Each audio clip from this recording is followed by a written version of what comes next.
것들을 겉으로 표현하는 시간이 추수감사절입니다.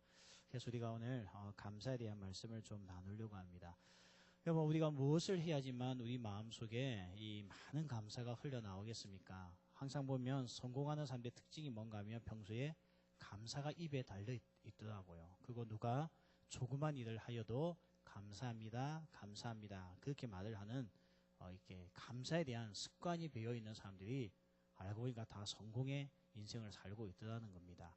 반면에 그렇지 않은 사람은 늘 불평하는 삶을 살겠죠. 이것도 없고 저것도 없고 이것도 안 돼 저것도 안 돼 하면서 불평하겠지만, 오늘 솔로몬이 전도서 말씀을 통하여서 우리 가운데 하나님께서 베풀어 주셨던 은혜들이 있는데, 그 은혜를 우리가 한번 4가지 정도를 생각하면서 이것이 정말 내게 주신 하나님의 이것만 있어도 감사하는 것이구나, 우리가 한번 돌아보면서 이 말씀 가운데 우리의 감사가 회복되어지는 귀한 시간이 될 줄 믿습니다.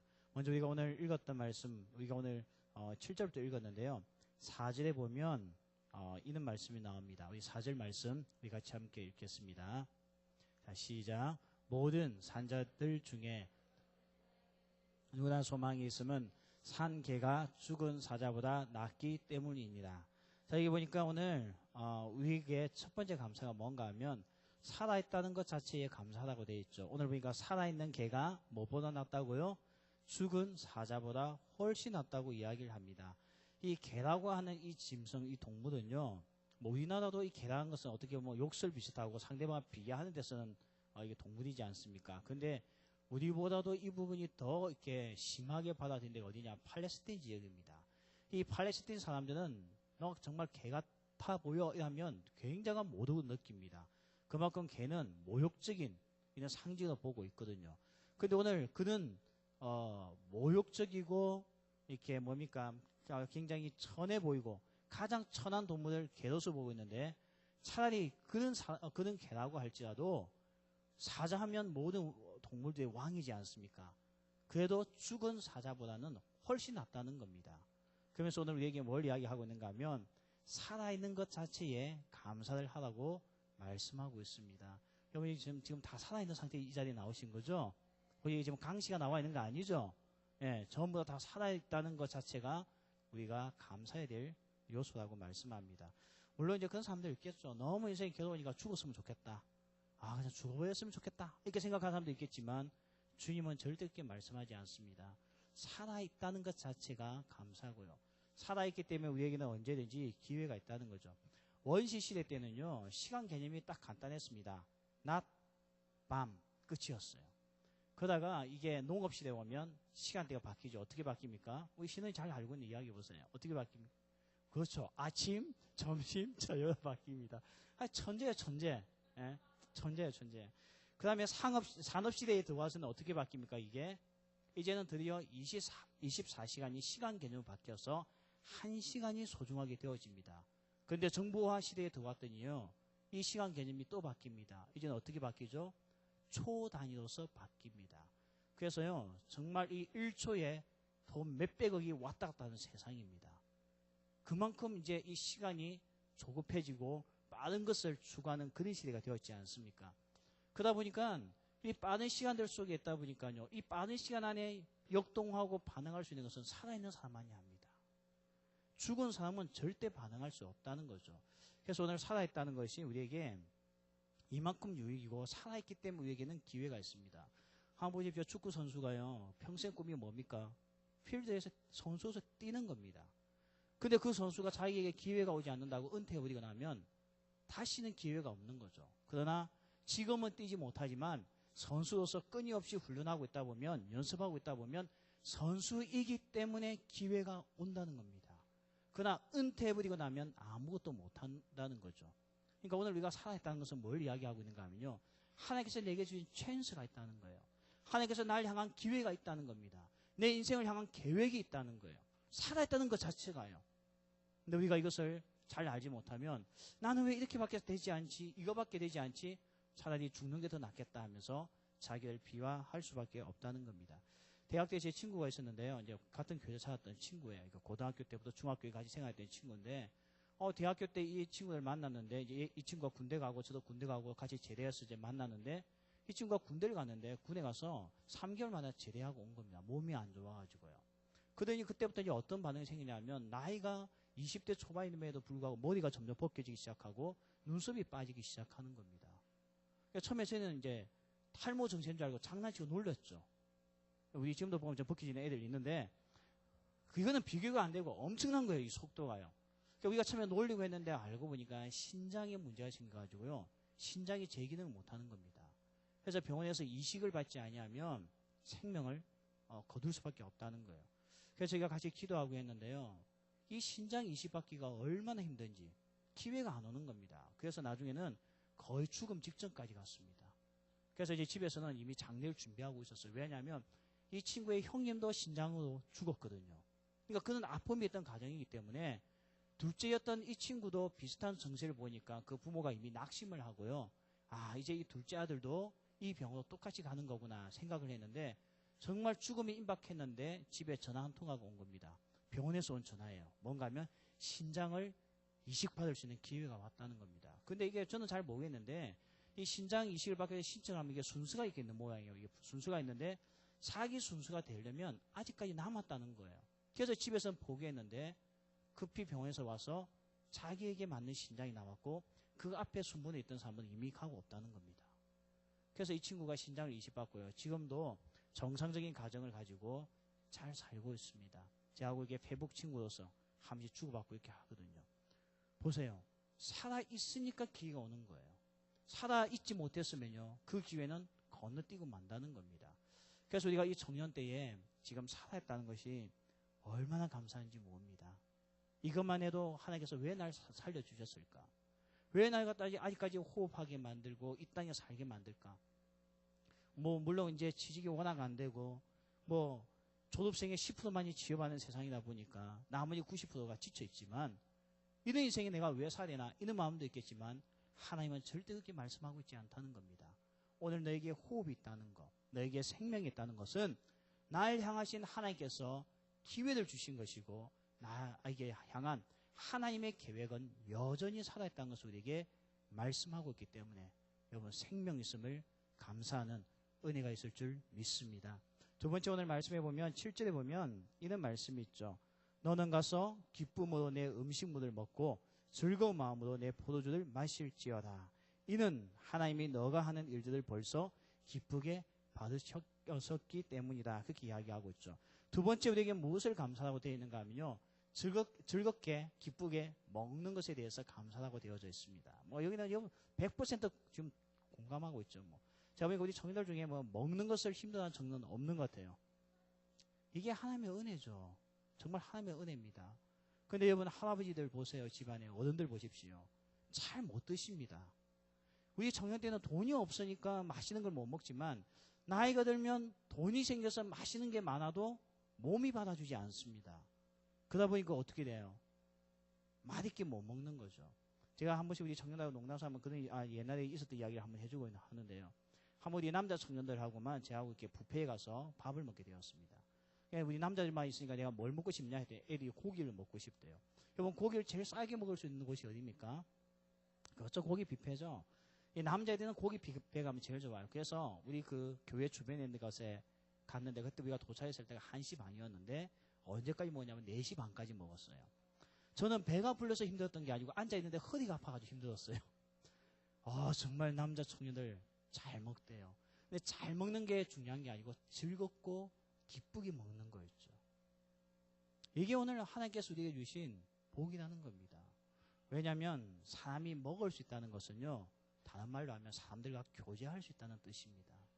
여러분 만약 밥을 못 먹는 사람하고 사귀어 본 적이 있습니까? 원래요. 밥을 즐겁게 먹을 수 있는 관계는 굉장한 친밀한 관계입니다. 그래서 원래 초대교회 예배는 우리 같은 이런 콘스탄티 대제가 만든 예배 순서가 아니었어요. 어떻게 되냐면 예배 순서가요. 그냥 이렇게 교회에 이렇게 모이잖아요. 그럼 춤추고 찬양해요. 찬양 한참 하다가 보면 뭐가 되냐 밥상이 들어와요. 그래서 함께 식사를 하고 난 이후에 그 다음에 율법사가 나와서 모세오경을 읽어주고 예배가 끝났습니다. 아마 우리 예배를 이렇게 바꾸면 청년분은 꽤 부응할 거예요. 우리가 찬양하고 있는데 갑자기 목사님이 나온 거 아니고 밥상이 막 들어온다고 생각해 보세요.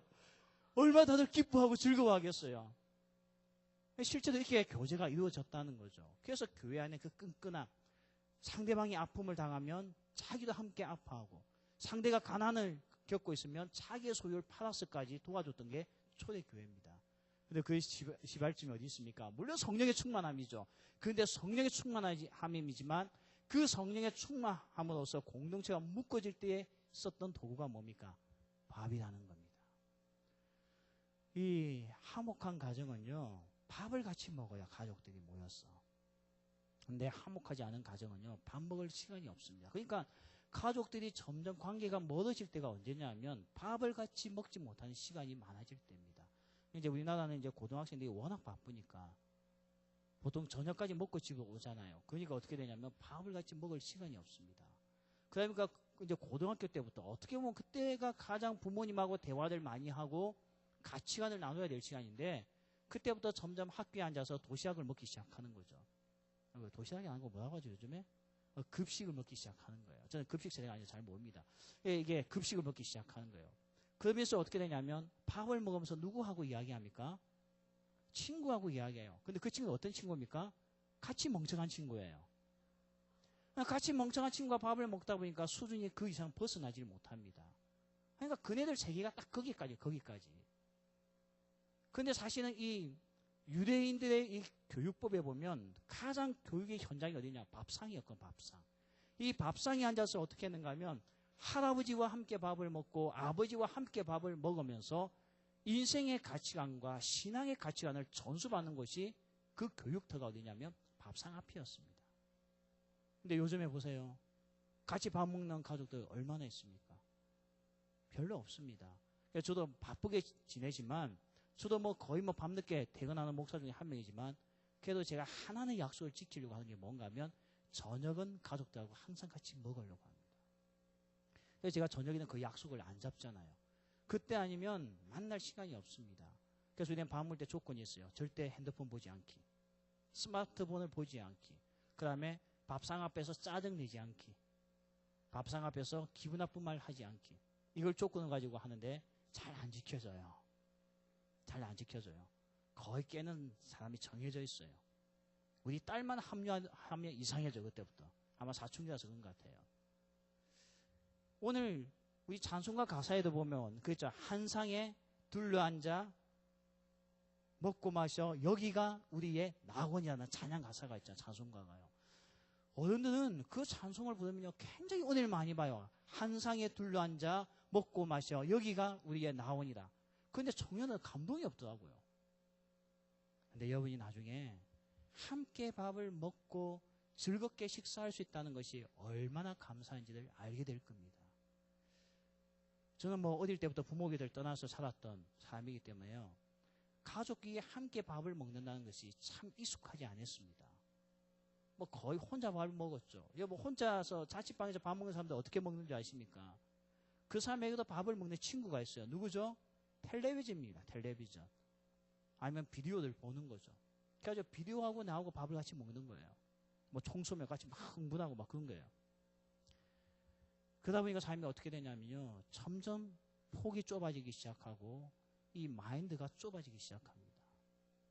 근데 오늘날 왜 이 청년들이 피폐되어져 있는가? 밥을 같이 안 먹어요. 여러분 취업을 준비하는 거 잘하고 있습니다. 그런데 밥은 같이 먹으세요. 이왕 안 되는 취지. 밥이라도 잘 먹어야죠. 부모님하고 관계라도 잘 맺어야 되지 않겠습니까? 그래서 오늘 함께 밥을 먹을 수 있고 즐겁게 먹고 맛있게 먹을 수 있는 것은 하나님께서 우리에게 주신 복입니다. 감사할 수밖에 없는 거예요. 여러분이 오늘도 전화 한 통화해서 같이 밥을 먹을 수 있는 목장 가족이 있다는 거 감사하십시오. 내 생일 되면 나에게 문자 보내주면서 카톡 보내주면서 함께 밥을 먹자고 목자가 이야기하는 것은 복받은 겁니다. 나중에는 아무도 챙겨주지 않는 그런 날이 올 수도 있다는 겁니다. 세 번째 오늘 우리에게 무엇을 감사드리는가? 우리 9절 말씀입니다. 우리 9절 말씀 같이 함께 읽겠습니다. 자, 시작. 내 헛된 평생에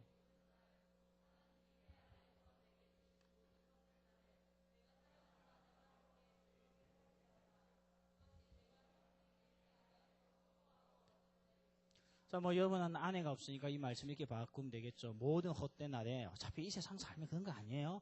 너가 사랑하는 가족과 함께 즐겁게 살지어다. 오늘 우리가 세 번째 감사할 수 있는 게 뭔가 하면 나에게 가족이 있다는 것이 너무 감사하다는 겁니다. 오늘 이 가족이 있다는 건 이 즐거움. 원래 하나님께서 에덴 동산을 만드시고 에덴의 동산에서 행복을 누릴 수 있는 모든 조건을 다 주셨습니다. 그런데 아담이 행복하지가 않았죠. 뭐가 없었습니까? 하와가 없었죠. 다른 말로 이야기하면 가족이 없었습니다. 여러분, 가족이 없는 삶은 돈이 많아도 재미가 없더라고요. 저는 옛날 결혼생활을 하면서 결혼생활을 하니까 왜 아내가 그렇게 자꾸 잔소리꾼을 바뀌게 됩니까? 라면 먹고 싶으면 안 된대요. 그래서 라면을 못 끓여 먹어요. 뭐 이렇게 햄버거 먹으려면 안 된대요. 왜 안 되는지 모르겠어요. 나보고 빨리 죽으면 안 된대요. 계속 돈을 벌어야 될 삶이기 때문에. 그러니까 이것도 못 먹게 하고 저것도 못 먹게 하면서 이게 먹음에 대한 자유가 없어. 자유. 아까 우리 두 번째 감사가 뭐였습니까? 뭐 그렇죠. 먹는 거죠. 먹는 거예요. 즐겁고 재밌게 맛있게 먹는 게 행복인데 이 행복을 빼앗아가는 거예요. 그래서 개인적으로 마음이 힘들더라고요. 근데 어느 날 저하고 우리 아내하고 이제 떨어져서 살게 될 수 있는 기회가 왔습니다. 아주 몇 달 동안요. 제가 이제 필리핀에 있을 때였거든요. 우리 아내를 딱 보내고 난 순간 제게 플랜이 있어서 계획이요. 영화 보기. 진짜 영화를 못 보겠거든요. 그리고 햄버거 먹기, 그 다음에 혼자 던킨 도넛에 가서 커피와 함께 도넛 먹기. 뭐 이런 걸 제가 계획을 쫙 세우고 그걸 매일마다 이렇게 하나씩 실천한 거예요. 월요일은 영화 보기, 뭐 화요일 날은 던킨 도넛에서 커피와 함께 도넛 먹기. 그 다음에는 햄버거 먹기 이렇게 했는데요. 그렇게 좋을 줄 알았는데 혼자 보는 영화가 왜 그렇게 서글프고 007 액션을 봐도 서글프고 혼자 던킨 도넛에 가서 커피와 도넛을 먹는 그 재미에 상상을 가지고 갔는데 혼자 먹고 있는 건 내 자신이 왜 이렇게 부끄럽기도 하고 창피하기도 하고 사람들이 나만 쳐다보는 것 같고요. 혼자 있으니까 돈은 넉넉한데 혼자 레스토랑 가가지고 스테이크를 시켜 먹고 싶어도 혼자니까 할 수가 없고요. 그때 제가 드디어 혼자 사는 독신의 마음을 알았습니다. 가족이 있어야 돼요. 가족이. 우리가 돈 번다고 이제 객지에 나가서 살고 하잖아요. 그래도 명절 되면 돌아올 고향이 있어야 됩니다. 고향이 없으면 그게 마음에 맺히는 거죠. 그러니까 한번 보십시오. 얼마나 그 고향이 그리우면 이북에서 내려오신 분들이 명절 되면 어디 갑니까? 그렇죠. 그 임진강 가가지고 어떻게 해요? 자기 북녘 땅을 향해서 제사 드리고 절을 하고 눈물 흘리고 하잖아요. 오늘 여러분이요, 이 가족이 함께 있다는 거 하나님께서 우리가 주신 감사 중에 최고의 감사인 줄 믿습니다. 아마 여러분에게 불만이 있을 수도 있겠죠. 이런 아버지와 사는 거, 이런 엄마와 사는 거, 이런 형제가 같이 사는 것이 불만일 수도 있겠지만 오늘 하나님께서 그렇지가 않다는 겁니다. 저에게 이렇게 매일마다 메일이 하나 오는데요. 새벽 편지라고 하는 그런 곳에서 제게 이렇게 새벽에 보낸 편지는 이제도 잘 모르겠지만 매일마다 메일이 하나씩 와요.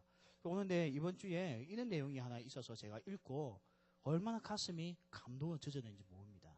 제가 한번 여러분에게 읽어주겠습니다. 8살 난 여자아이가 허름한 아버지의 손을 잡고 음식점으로 들어왔다. 두 사람의 모습은 한눈에도 그린임을 짐작할 수 있었고 퀴퀴한 냄새가 코를 찔렸다. 두 부녀가 구걸하는 거지인 줄 알았던 음식점 주인은 아직 개시도 못했으니까 가게 문도 안 열었으니까 다음에 와요. 아이는 아무 말 없이 앞 못 보는 아버지의 손을 이끌고 음식점 중간에 자리를 잡았다. 주인은 그제야 음식을 먹으러 왔다는 것을 알았다. 계산대에 앉아있던 주인은 얘야 미안하지만 예약 손님들이 앉을 자리라서 말이야 오늘 자리가 없어. 그렇지 않아도 주눅이 든 아이는 주인의 말에 금방 시무룩해졌다. 아저씨 빨리 먹고 갈게요. 오늘이 저희 아빠 생신이거든요. 아이는 비에 젖어 눅눅해진 1,000원짜리 몇 장과 한 주먹의 동전을 꺼내 주었다. 할 수 없이 주인은 그럼 빨리 먹고 나가야 한다 라고 말한 후 순댓국 2그릇을 가져다 주었다.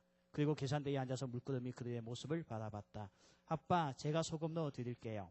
아이는 그렇게 말하고는 소금통 대신 자신의 국밥 그릇으로 수저를 가져갔다. 그리고는 국밥 속에 들어있던 순대며 고기를 떠서 못 보는 아빠의 그릇에 가득 담아 주었다. 아빠 어서 드세요. 근데 주인 아저씨가 빨리 먹고 가라고 하셨으니까 어서 밥 드세요. 제가 김치 올려드릴게요. 수저를 들고 있는 아빠의 두 눈 가득히 눈물이 고여 있었다. 그 광경을 지켜보던 주인은 조금 전에 자기가 했던 말에 대한 뉘우침으로 그들의 얼굴을 바로 쳐다볼 수 없었다. 야, 가족이란 게 이렇게 좋은 거예요. 8살 난 아이가 앞 못 보는 아버지, 돈 없는 아버지와 사는 것이 얼마나 힘들겠습니까? 같이 거지 취급당하고 그린 취급당하는 삶이 얼마나 힘들겠어요. 그런데도 보세요. 이 아빠의 생일을 챙기고 아빠에게 더 많은 순대를 주고 김치를 올려줄 수 있는 것은 가족밖에 없습니다. 오늘 여러분이 생각할 때는 우리 엄마 아빠가 왜 이 정도밖에 못 되나 생각하지만 사실은 부모의 사랑은요. 나중에 여러분이 지나고 나면 깨닫게 됩니다. 오늘 이는 부모와 우리의 가족을 나에게 주셨다는 겁니다. 그러니까 우리는 얼마나 감사할 조건이 많습니까? 저도요. 저희 어머니가 자주 그런 이야기 했거든요. 나중에 너가 살아보면 너 형제밖에 없다. 제가 우리 누나하고 진짜 많이 싸웠거든요. 얼마 싸우냐면 만나면 싸웠어요. 만나면. 우리 눈 뜨고 눈이 마주치면 싸움이 시작돼요. 그래서 저희 아버지 저하고 제가 누나 이렇게 딱 뜨뜻해 놓았거든요. 그래서 제가 부산에 와 있었잖아요. 그래서 그 이후에는 누나를 만날 시간이 없었는데 요즘도 우리 누나는 일주일에 몇 통화씩 저에게 전화를 옵니다. 저하고 우리 누나의 통화 시간은 지금도 1분을 못 넘겨요. 아이 끊어. 이제. 나도 모기성에 우리 누나 목소리 들으면 아직도 짜증이 나요. 아 알겠어. 아 기차 알았어. 툭 끊고 이렇게 해요. 우리 누나 이 못된 놈 나쁜 놈 네 같은 동생이 내게 왜 있냐 자꾸. 그래도 누가 챙깁니까? 내가 사보니까 누나가 챙겨요. 이게 참 신기한 거 있죠. 제가 필리핀에 있다가 한국에 들어왔는데요. 나갈 때 이제 한국에 있는 집을 다 처분하고 나왔잖아요. 근데 혼자 들어온 게가 가족을 다 데리고 들어왔어요. 근데 한 달을 계획하고 나왔는데 한국에 나오고 싶은 마음에 나오긴 나왔는데 한 달 동안 어디 있어야 될지에 대한 계획을 못 세웠습니다. 그러면 보통 이제 어디 갑니까? 부모님 집에도 가고 친척 집에도 가잖아요. 거기다 가면요. 한 3일 정도 가족을 데리고 있으면 미안함이 몰려옵니다. 쌀 축내기 시작하죠. 집안은 엉망되죠. 애가 있으니까 어떻게 됩니까? 더 난장판 되죠. 아 이게 부담이 되는 거예요. 근데 그때 가만히 생각해 보니까 우리 누나가 불평 한마디 하지 않고 한 달 동안 나와 함께 데리고 있었던 거. 이거는 누나니까 가능합니다. 어떤 고사님이 나에게 와서 목사님 우리 집에 쉬세요 해도 이틀 이상 자고 나면요. 빨리 눈치껏 가방 싸고 나와야 돼요. 가족밖에 없는 거예요. 그래서 오늘 솔로몬이요. 여러분 가족들과 함께 즐겁게 사십시오. 하나님께서 우리에게 주신 선물입니다. 그거 오늘 여러분이 가족이 있다고 한다면 감사하십시오. 그렇게 이야기를 하고 있죠. 그래서 우리는 가족이 있기 때문에 감사할 수 있는 겁니다. 자, 우리가 오늘 네 번째 보면 10절 말씀에 나와 있는데요. 우리 10절 말씀 한번 같이 읽어보겠습니다. 우리가 또 무엇을 감사해야 되는지요. 10절. 자, 시작. 이들 얻은 대로 힘을 다하여 할지어다. 너가 장차 들어갈 수호대는 일도 없고 계획도 없고 지식도 없고 지혜도 없습니다. 네 번째 오늘 우리에게 무엇을 감사하라고 하냐면 오늘도 일할 곳이 있다는 것에 대해서 감사하는 겁니다. 여러분 내가 지금 하고 있는 일이 고단하고 힘들어도 죽고 나면 할 수 없다는 거예요. 죽으면 못합니다. 뭐 물론 저도 이제 교회에서 이렇게 일을 하는 목사지만요. 일을 해보면 어떤 날은 하기 싫죠. 하기 싫어요. 여러분 정말 주일날 밤에 개콘 끝나면 마음이 그때부터 흔들리기 시작하잖아요. 드디어 내일부터 한 주 시작이구나. 저도 마찬가지예요. 저도 한 주가 시작되는 그 휴식이 끝나는 그날 저녁부터는 우울해지기 시작합니다. 노을만 보고 있으면 인생이 왜 그런지 모르겠어요. 근데 또 그 다음날도 뭐 또 아무 생각 없이 또 정신없게 사는 거죠. 일하는 것은 힘들더라고요. 쉬고 싶지. 근데 저도 옛날에 일하다 보면 불평도 나고 불만도 나고 왜 날 이렇게밖에 대우 못 해주나? 왜 이렇게밖에 못 해주나? 무슨 일이 이렇게 지저분하냐? 뭐 이렇게 짜증난 일을 시키느냐? 막 이렇게 불평했는데 제가 어느 날 직장이 없었던 적이 있었어요. 백수 생활 제가 해봤거든요. 백수를 했더니요. 그때부터 일하는 목사님들 보고 있으니까 사역하는 목사님들 보고 있으니까 부러운 거 있죠. 그 사람들이 내게 와서 우리 교회 너무 힘들어 우리 교회에 쉴 틈이 없어. 내 속으로요. 집에서 쉬어보지.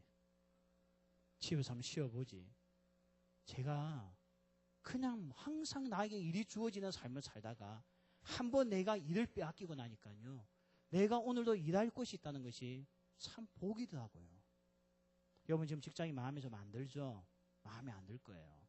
저는 지금까지 직장 다니면서 천국입니다 만한 삶을 본 적이 없어요. 다들 마음에 들지 않아요. 그런데 마음에는 들지 않지만 여러분, 하나님께서 지금 일할 수 있는 곳을 주신 것은요, 감사의 제목입니다. 자꾸 그걸 불평하면 하나님께서 어떻게 합니까? 그래, 알겠어. 네게 얼마나 귀한지 안 귀한지 한번 보여주면 하고 확 거두어 가버립니다. 취업을 못한 청년들 보세요.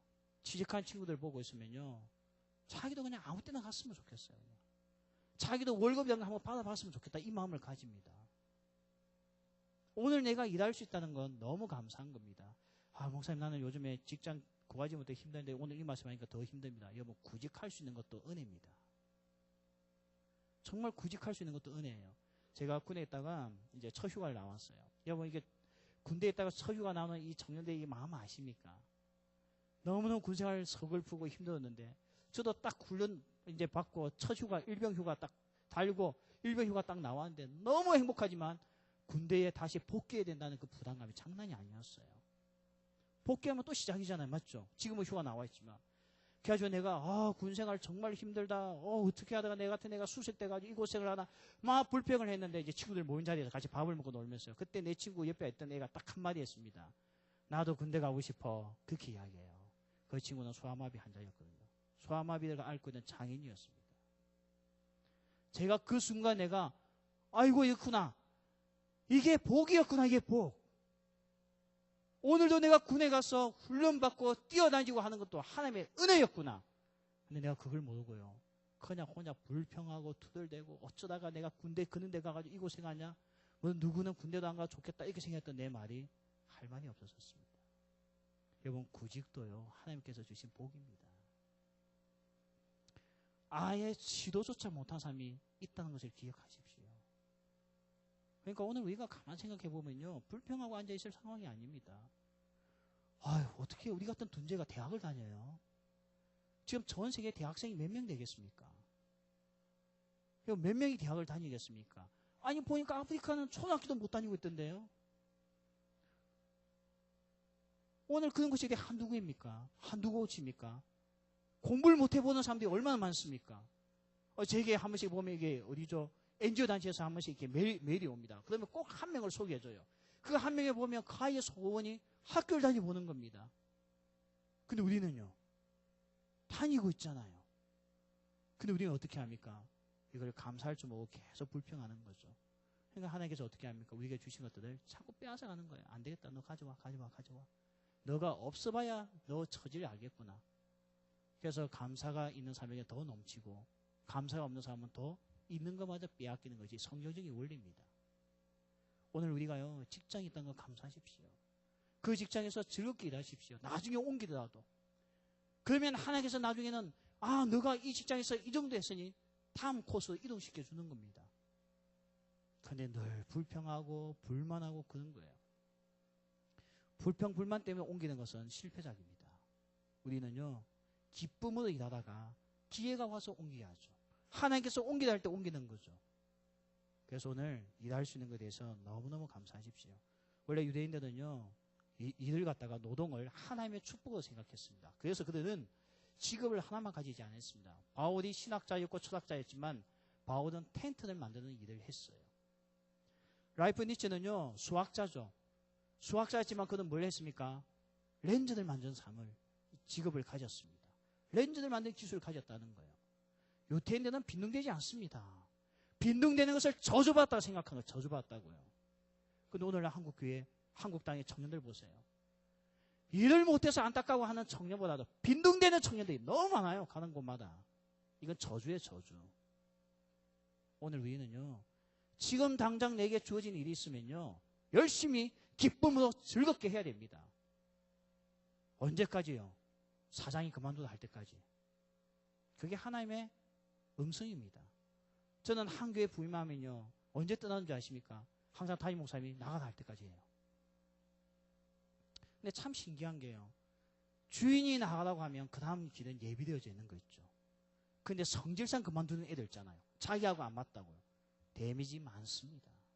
일단 하나님 앞에 지켜요. 충성되지 못하다고. 하나님 앞에 지켜요. 두 번째는요, 주변 사람들이 찍어요. 나중에는 이 소문이 최고의 이력서거든요. 여러분, 나에 대한 소문이 최고의 이력서입니다. 기억하십시오. 입소문이 얼마나 무서운 줄 아십니까?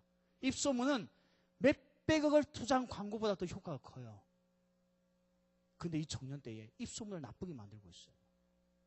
불평하고 불만하고. 나중에는요, 부동산 아무도 없습니다. 오늘도 있는 직장에서 열심히 하십시오. 언제까지요? 사장이 짜들 때까지. 나가다 할 때까지. 이게 우리가 해야 될 일입니다. 맨날 그 직장에 출근해가지고 딴 데 찾고 있어요. 어디 딴 데 없나? 어이구, 여기 직장 새로 나왔네. 그래, 알겠다. 이번 연말까지만 하고. 이런 마음 먹지 말라는 겁니다. 별로 공감을 못해요, 직장인들이 지금.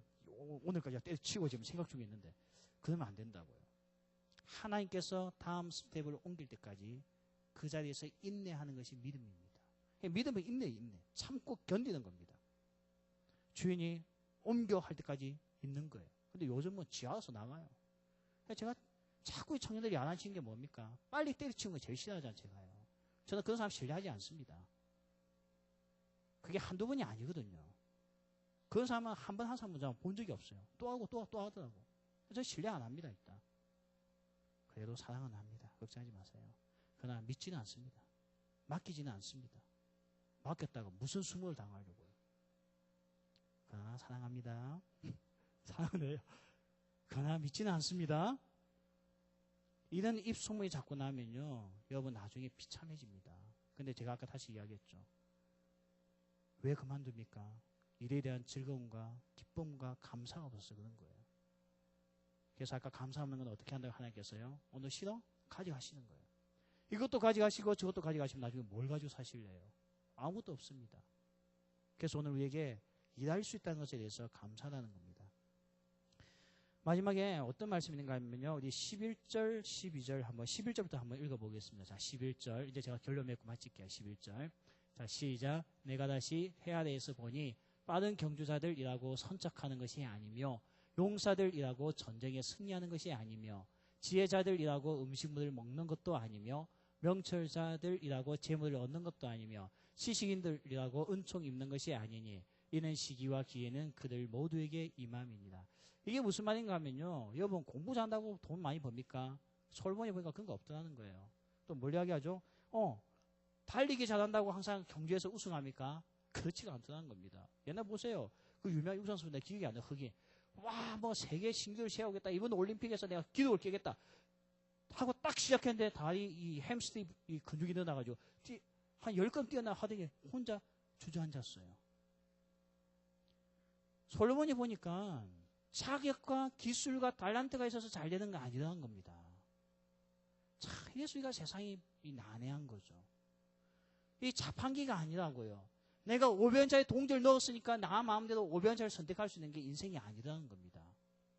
분명히 내가 가지고 있는 것을 500원짜리 넣었는데 아무것도 안 나올 수도 있다는 거예요.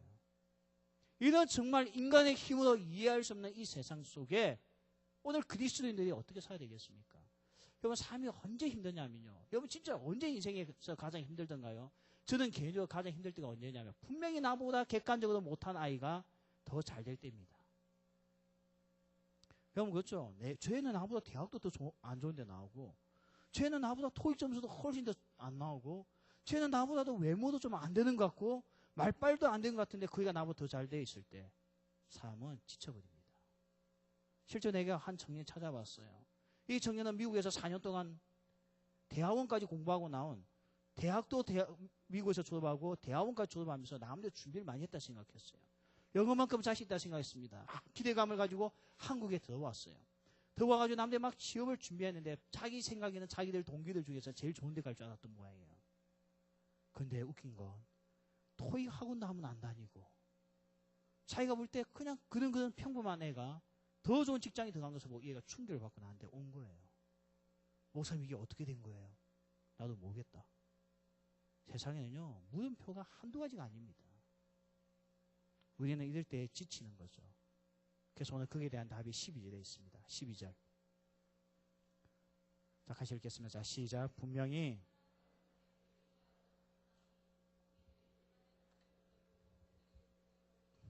인생들도 재앙의 날이 그들에게 홀연히 임하면 거기에 걸리느냐. 이게 무슨 말인가 하면 그거죠. 아까 보세요. 달리기 잘한다고 경주에서 우승하는 것도 아니고 또 뭐죠? 용사라고 해서 전쟁에서 이기는 것도 아니고, 그 다음에 똑똑하다 해서 돈을 버는 것도 아니고, 성공하는 것도 아닌데, 12절 말씀 보니까요, 물고기가 그물에 걸리고, 새가 어디에 걸립니까? 올무에 걸려요. 물고기가 왜 그물에 걸립니까? 물고기니까. 새가 왜 올무에 걸리죠? 새니까. 사람은 그물에 걸리지 않습니다. 사람이니까. 맞아요, 안 맞아요? 맞죠? 아니, 사람이 수영하다가 이게 낚싯대에 찔려서 이렇게 나와요? 이는 아니 이상 그런 사람은 없잖아요. 물고기니까 그렇게 되는 거예요. 아니, 사람이 올무에 걸려가지고 날지 못한 사람 있습니까? 새니까 그렇게 되는 거죠. 뭘 이야기하는가 하면요. 사람이기 때문에 이 땅에 있으면 이해할 수 없는 일을 자신이 겪는다는 겁니다.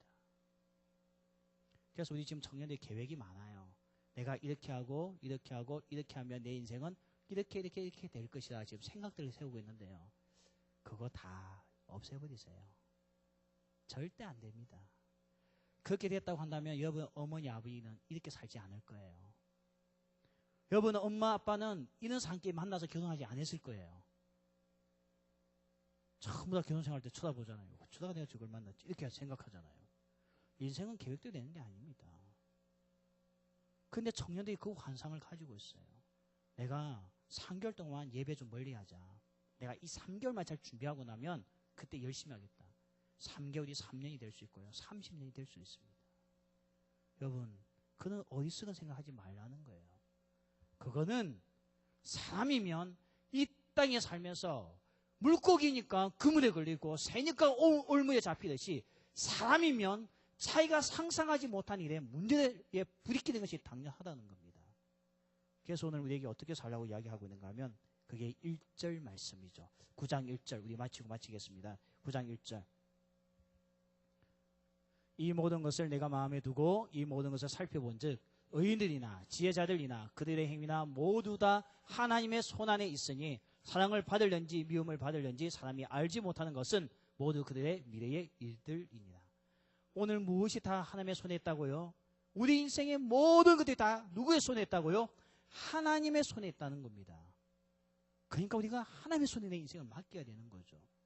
그럴 때 우리가 어떻게 됩니까? 오늘 내게 있는 일상에 있는 것들, 아까 이야기했죠? 내가 오늘 살아있다는 거, 나에게 가족이 있다는 거, 오늘도 내가 건강을 가지고 먹을 수 있다는 거, 오늘도 내가 직장에서 일할 수 있다는 거, 이 모든 것에 대해서 하나님의 손에 있기 때문에 현재에 대해서 감사하고 살 수 있다는 거예요. 자꾸 내 인생이 내 손에 달렸다고 생각하면요, 여러분 마음이 복잡해집니다. 그때부터 초조해지기 시작하는 거예요. 우리의 인생은 하나님의 손에 있다는 것을 여러분 믿음으로 고백하시길 바랍니다.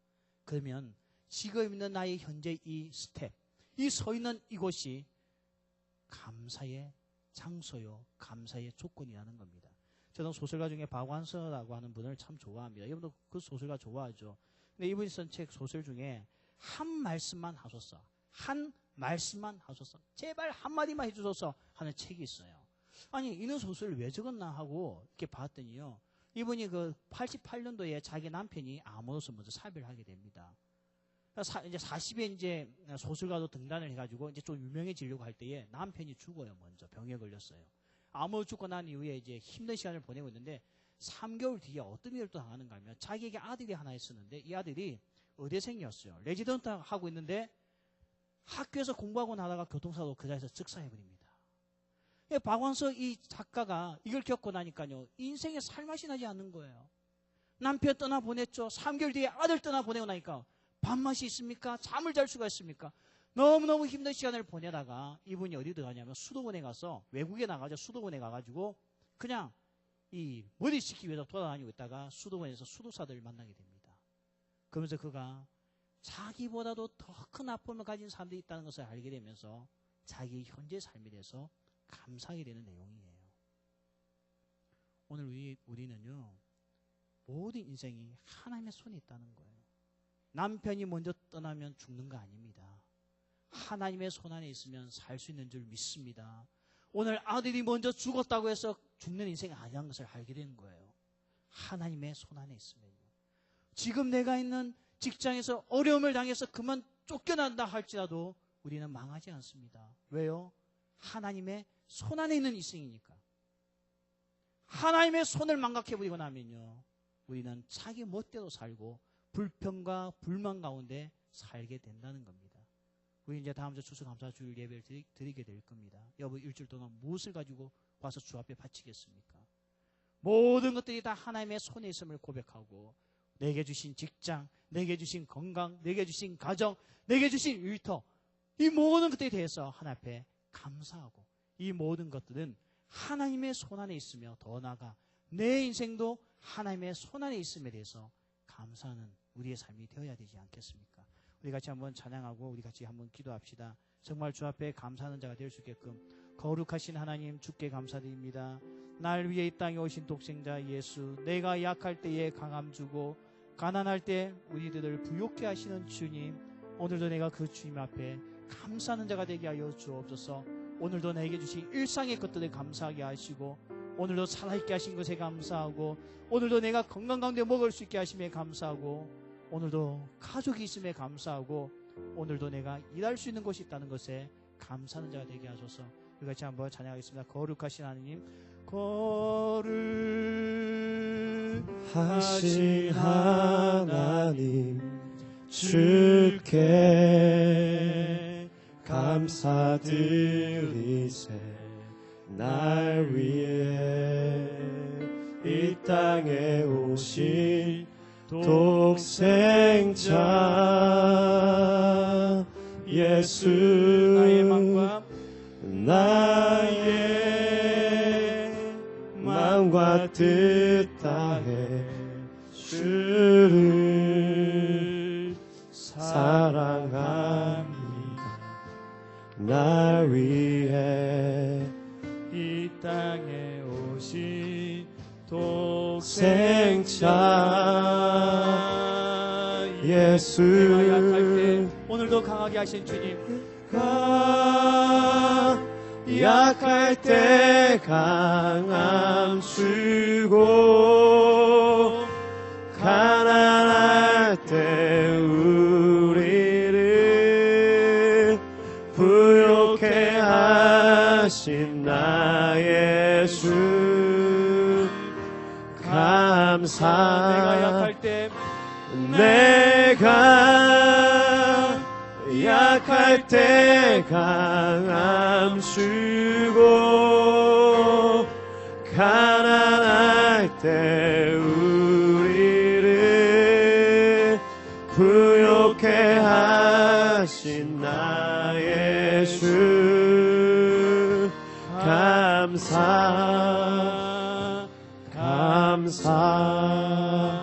이 찬양은 제가 굉장히 좋아하는 찬양 중에 하나입니다.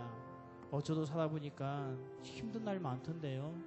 살아보니까 왜 이렇게 내가 무능할 때가 많습니까? 살아보니까 내가 왜 이렇게 가난할 때가 많은지 모르겠어요. 제가 그럴 때마다 기도하는 자리에 이 찬양을 참 많이 불렀어요. 내가 약할 때 나에게 강함 주시고 내가 가난할 때는 나의 가난함을 채워주시는 하나님, 하나님의 손에 내 인생을 맡깁니다 하고 참 울면서 많이 기도했던 찬양입니다. 근데 참 하나님께서는 이 찬양하는 나에게 정말 그렇게 역사해 주셨어요. 이 영어 가사가 Give thanks to the God, 하나님께 감사를 주라는 겁니다. 정말 하나님 앞에 감사할 게밖에 없는 거 있죠. 여러분 지금 약해서 힘듭니까? 하나님 앞에 나아가서 하나님의 손에 인생을 맡겨 보십시오. 하나님께서 강한 팔려서 날 강하게 해주실 겁니다. 가난하십니까? 발버둥친 데서 가난은 극복할 수 있는 게 아닙니다. 강하고 크신 하나님 앞에 내 인생을 맡기는 겁니다. 이 믿음을 가지고 우리 한 번 더 찬양하고, 정말 하나님 나에게 이 은혜 부어주소서, 하나님의 손을 붙들고 범사에 다 감사할 수 있는 자가 되게 하여 주소서. 그 믿음으로서 고백하는 시간 가지겠습니다.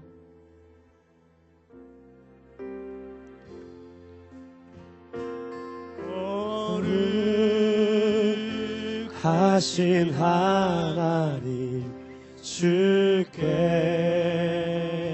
감사드리세. 날 위해 이 땅에 오신 독생자 예수, 나의 마음과 나의 마음과 뜻 다해 주를 사랑합니다. 주님 사랑합니다. 감사합니다. 날 위해 이 땅에 예수님을 날 보내주신 하나님, 위해 이 땅에 오신 독생자 예수. 내가 약할 때 강함 주시는 하나님, 내가 약할 때 강함 주고 가난할 때 우리를 부욕해 하신 나의 주. 감사. 내가 약할 때, 내가 약할 때 강함 주고 가난할 때 우리를 부욕해 하신 나의 주. 감사. 우리가 잠깐 기도합시다. 하나님, 내 인생 가운데 이해할 수 없는 일들, 도무지 상식적으로 이해되어지지 않는 일들도 많이 있지만 중요한 것은 우리 인생이 하나님의 손에 붙잡혀 있는 인생인지 하나님의 손에 맡겨져 인생인지가 중요한 부분입니다. 오늘 하나님의 손에 맡겨져 있는 사람들은 내게 호흡이 있는 것에 대해서 죽고 싶다 말하는 자들이 아니고요. 오늘도 내가 생명을 가지고 있으니까 하나님께서 내게 주시는 계획이 있을 것이고 기회가 있다는 겁니다. 오늘도 먹을 수 있는 하나님의 은혜, 오늘도 가족을 허락하심에 대한 감사, 오늘도 일할 수 있는 곳이 있게 해주신 것에 대한 감사. 오늘 말씀을 잡으십시오. 너가에게 일할 수 있는 것이 복인데 오늘 본문에 보니까 돈 이야기는 하나도 없습니다. 월급 적다고 불평하지 말라는 거죠. 일할 수 있음에 대해서 감사하는 겁니다. 우리 오늘 이 말씀을 붙들고, 주님, 정말 내가 주님의 앞에 붙잡힌 인생으로서 이런 범사에 감사할 수 있는 자가 되게 하시고, 내가 힘이 없고 약할 때는 오늘도 우리에게 강함을 주시는 하나님 앞에 나와 주님의 손을 붙잡는 자가 되게 하시고, 도무지 내 삶 가운데 가난을 극복할 수 없을 때에는 날 부욕케 하시는 하나님의 그 손을 붙잡고 살아갈 수 있는 믿음의 청년들이 되게 하여 주옵소서. 우리 같이 한번 주님 앞에 우리 기도하는 시간을 가지겠습니다. 기도하겠습니다. 아버지 하나님, 오늘도 주님께서 우리에게 주신 말씀을 내가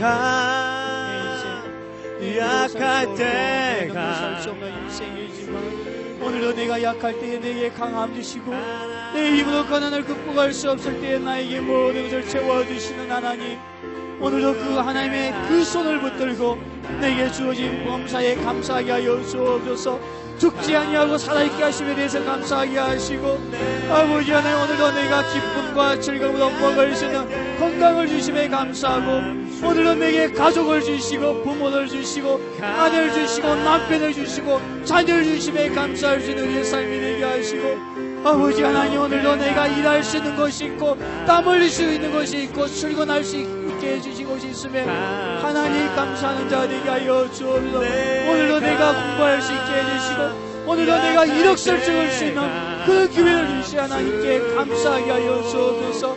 아버지 하나님, 무엇보다도 너무 약하여 아무것도 할 수 없을 때에 내가 의지할 하나님이 있다는 것에 감사하게 하시고, 내가 너무 가난하여서 하나님 이 가난을 극복하지 못할 때에 나에게 가난한 것을 채워주시고 빌 필요 없는 것을 채워주시는 부유하신 하나님의 그 손길을 붙잡을 수 있는 우리에게 기회와 은혜를 주신 하나님께 감사할 수 있는 저희들 되게 하여 주시옵소서. 아버지 하나님, 정말 우리 하늘을 살아오면서 나에게 주셨던 이 모든 은혜에 감사하는 저희들 하나님을 붙잡는 우리의 인생 되게 하시고, 오늘도 하나님이 전능하신 하나님 그 손길 아래 살아갈 수 있는 저희들 되게 하여 주옵소서. 감사합니다. 우리 하나님께서 이어내 주실 수 있습니다. 가난할 때 우리를 부욕해 하신 나의 주, 감사.